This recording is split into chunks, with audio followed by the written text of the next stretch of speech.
Ay nako. Yung kapatid dito mga kabatsyar nag-overfly.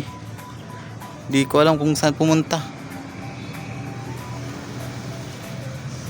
Nabawasan agad yung mga air force natin mga kabatsyar. Grabe. Sana nasa buong lang mga kabatsyar, pero tinignan ko kasi wala akong makita. Yung kapatid nito, yung same din yung blue bar white flight din yun. Nawawala mga kabatsyar, di ko makita.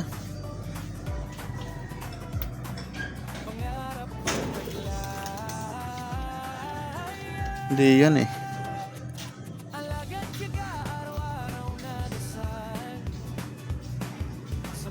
A few moments later. At yun na nga mga kabatsyar, nag-chat sa akin si Cyril mga kabatsyar. Nasa kanila daw yung ating ibon mga kabatsyar. Nasa kanilang bubungan at ayaw daw bumaba. Sa kasamang palad mga kabatsyar ay biglang nag-chat na naman sa atin yung ating kaibigan. Bigla raw lumipad yung ating YB. Sobrang kaba kung baka tuluyan na ngang mawala yung ating ibon mga kabatsyar. 2 hours later.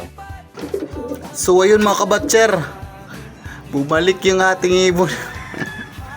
Pumunta siya doon sa ating kaibigan kay Cyril, doon banda. Nag-iibon din yun.